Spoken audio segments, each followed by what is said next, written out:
Coach, happy with this? I mean, there's a lot of things to learn from, but you get a win. And I mean, I love to compete, love the game, and love to win. But yeah, I'm not fired up about the performance. I just didn't think we played great. We pitched really good. Cade Grundy, once again, is really good, and a couple guys, outside of some walks here or there. But I didn't think we were great in the batter's box. Give their pitchers credit. They threw strikes for the most part and forced us to earn it. We didn't run the bases great. There was a couple hiccups there, and then in the one inning where we need to make a play, we don't make a play. We don't stuff. So we're very fortunate to come out on top because, I mean, you got the tying run on second base and the winning run on first, and Kid Rockets one in the gap. Fortunately, our right fielder catches it. What does that say about this team, though, that you're not happy and you maybe don't play your best and you still get a win? Well, there's talent, there's depth, and so yes, right, our 8 and 9 hole hitters, give us good production today and give us some 2-out hits, and they move the ball and they start rallies, and so it says a lot about your team and your lineup when more often than not there seems to be a guy or two at the bottom of the lineup that maybe is the star of the day.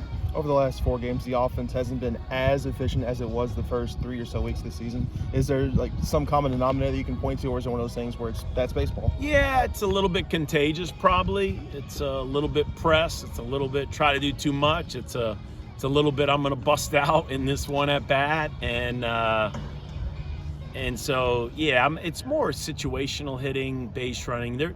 There's ways you could tack on 2 or 3 more runs without the double or the home run, and that's where my frustration lies, and obviously we'll address it, and my hope is to come out and have a great practice on Thursday. One of the guys that's been consistent doing it again today has been JT. Just your thoughts on how he's prepared for the season after coming off of the injury last year? I said it going into last year, I thought he had earned a spot to hit in the middle of the lineup, and he gets off to a slow start, and then he has to endure injuries and everything. His summer's taken away from him. He's not great in the fall. He probably just reset the mind thought.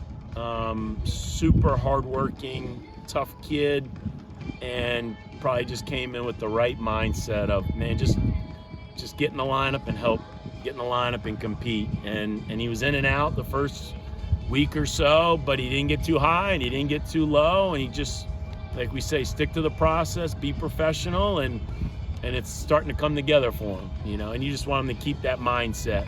Don't try to do too much, but he has been probably our most consistent player, right, the last few weeks. Once again, a big spot. You flip the ball to Evan Webster, and he's able to get it done for you. Just continues to be reliable, and that seems to be the guy you can go to when you need an out like that. He's the guy. I mean, yeah, Webster, we didn't want to use 2 or 3 other guys today that had pitched last weekend and wanted to see what Forbes can do there, like trusting you, hey, man. But as he's learned, you got to be able to pitch when you're not swinging the bat necessarily as well as you like to. You got to make plays as we challenge our position players all the time. So we flipped the ball to a handful of guys today, trusting them, and give Campbell credit because after an emotional weekend, he comes out there and aggressive in the strike zone, and man, you got to make guys earn it. And right now, Campbell's aggressive in the zone; he's making guys earn it. Georgia Tech coming in to start ACC play. JT was just saying a little bit more excitement with the ACC starting. I would hope so. I would think so. We respect the game and we respect our opponents, man. Every game is like a football game with the preparation, the scouting report, and the mindset. But you come here at Louisville, you want to play in the ACC. You want to play against great programs, great coaches, great players. So yes, I'd like to think we're going to have some energy and some juice. I'm looking forward to a good practice. I'm optimistic, and we'll come out this weekend inspired, ready to play a really good baseball team. When facing a team like Georgia Tech, where they're known for putting up a lot of runs, does it make you feel any better knowing that over the last 2-3 weeks the pitching staff has looked markedly better despite the recent speed bump by the offense? I mean, anybody in the ACC, you just know the quality of hitters they have. Yes, Georgia Tech, it's traditionally very good offensively, And even though they turned over some stars from last year's lineup, they just seem to just plug them in, and these guys compete. And then I watched them play, the other night, and double-digit hits, double-digit runs against an SEC opponent.